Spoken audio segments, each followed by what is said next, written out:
ಉಪ್ಪಿನಂಗಡಿ. ಈ ಊರಿಗೆ ಮಹಾಭಾರತದ ಸಂಬಂಧವಿದೆ. ಸಾವಿರಾರು ಶಿವಲಿಂಗಗಳು ಹೇಗೆ ಪ್ರತ್ಯಕ್ಷವಾಯಿತು? ಈ ಎಲ್ಲ ಪ್ರಶ್ನೆಗಳ ಬಗ್ಗೆ ಈ ವಿಡಿಯೋದಲ್ಲಿ ತಿಳಿಯಲಿದ್ದೇವೆ. ಎಲ್ಲರಿಗೂ ಪ್ರೇರಣಾ ಚಾನಲ್ಗೆ ಸ್ವಾಗತ.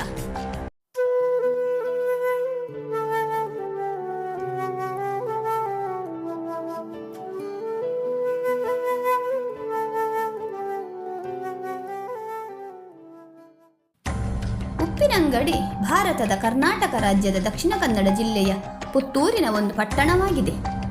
ಇದು ಒಂದು ಕಡೆ ಕುಮಾರಧಾರಾ ನದಿ ಮತ್ತು ಇನ್ನೊಂದು ಕಡೆ ನೇತ್ರಾವತಿ ನದಿಯಿಂದ ಸುತ್ತುವರಿದಿದೆ. ಪಟ್ಟಣದ ಸುತ್ತಮುತ್ತಲಿನ ಎರಡೂ ನದಿಗಳು ಮಳೆಗಾಲದಲ್ಲಿ ಉಗಮಿಸಿದಾಗ ಮತ್ತು ಸಂಧಿಸಿದಾಗ ಇದನ್ನು ಸಂಗಮ ಎಂದು ಕರೆಯಲಾಗುತ್ತದೆ. ಇಲ್ಲಿಗೆ ಉಬಾರಿ ಎಂದು ಕೂಡ ಕರೆಯುತ್ತಾರೆ ಮತ್ತು ದಕ್ಷಿಣ ಕಾಶಿ ಎಂದು ಕೂಡ ಪ್ರಖ್ಯಾತವಾಗಿದೆ. ದ್ವಾಪರ ಯುಗದಲ್ಲಿ ಕುರುಕ್ಷೇತ್ರ ಯುದ್ಧಾನಂತರ ಪಾಂಡವರಲ್ಲಿ ಅಸಂಖ್ಯಾತ ಜೀವಬಲಿಯಾದ ಬಗ್ಗೆ ಪಾಪಪ್ರಜ್ಞೆ ಕಾಡುತ್ತದೆ. ಈ ಬಗ್ಗೆ ಶ್ರೀಕೃಷ್ಣನಲ್ಲಿ ತಮ್ಮ ಅಳಲನ್ನು ತೋಡಿಕೊಳ್ಳುತ್ತಾರೆ. ಆಗ ಶ್ರೀಕೃಷ್ಣನು ರಾಜಸೂಯಧ್ವರ ಯಾಗವನ್ನು ಮಾಡುವಂತೆ ತಿಳಿ ಹೇಳುತ್ತಾನೆ.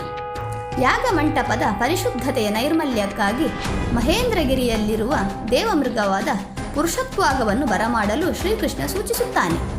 ಶ್ರೀಕೃಷ್ಣನಿಂದ ನಿಯೋಜಿಸಲ್ಪಟ್ಟ ಭೀಮಸೇನ ಮಹೇಂದ್ರಗಿರಿಯೊಳಗೆ ಪ್ರವೇಶಿಸಿ ವಾಯುಮಾರ್ಗದಲ್ಲಿ ಸಂಚರಿಸುತ್ತಾನೆ. ಹನುಮಂತ ಉದ್ದವಾಗಿ ಚಾಚಿದ ಆತನ ಬಾಲವನ್ನು ದಾಟಿ ಮುಂದೆ ಸಾಗಲಾರದೆ ಭೀಮಸೇನ ಬಾಲವನ್ನು ಸರಿಪಡಿಸುವಂತೆ ಹನುಮನಲ್ಲಿ ಕೇಳಿಕೊಳ್ಳುತ್ತಾನೆ. ಆಗ ಹನುಮನು, ನಾನು ಬಳಲಿ ಬೆಂಡಾಗಿರುತ್ತೇನೆ, ನೀನೇ ನನ್ನ ಬಾಲವನ್ನು ಎತ್ತಿ ಸರಿಪಡಿಸು ಎಂದು ತಿಳಿಸುತ್ತಾರೆ. ಭೀಮ ತನ್ನ ಬಲವನ್ನು ಪ್ರಯೋಗಿಸಿ ಬಾಲವನ್ನು ಎತ್ತಲು ಉಪಕ್ರಮಿಸುತ್ತಾನೆ.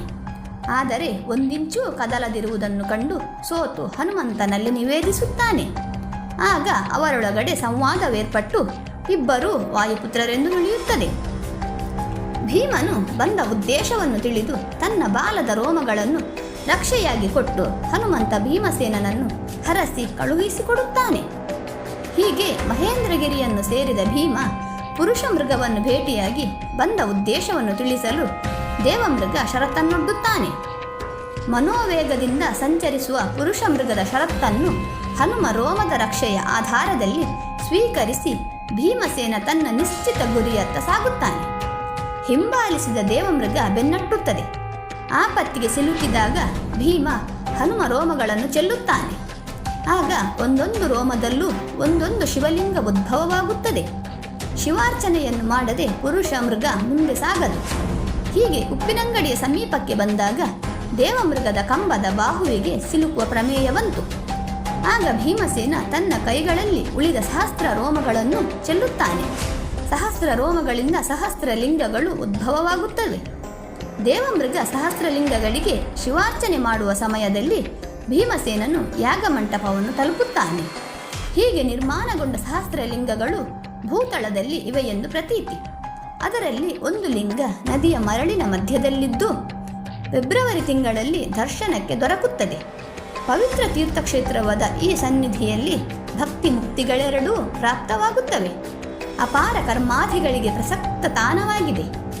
ಉಪ್ಪಿನಂಗಡಿ ಸಹಸ್ರಲಿಂಗೇಶ್ವರ ದೇವಸ್ಥಾನದ ಹಿಂದಿನ ಕಥೆಯಾಗಿದೆ. ಈ ಮಾಹಿತಿ ಇಷ್ಟವಾಗಿದ್ದರೆ ಲೈಕ್ ಮಾಡಿ ಮತ್ತು ಪ್ರೇರಣಾ ಚಾನಲ್ ಸಬ್ಸ್ಕ್ರೈಬ್ ಮಾಡಿ. ಧನ್ಯವಾದಗಳು.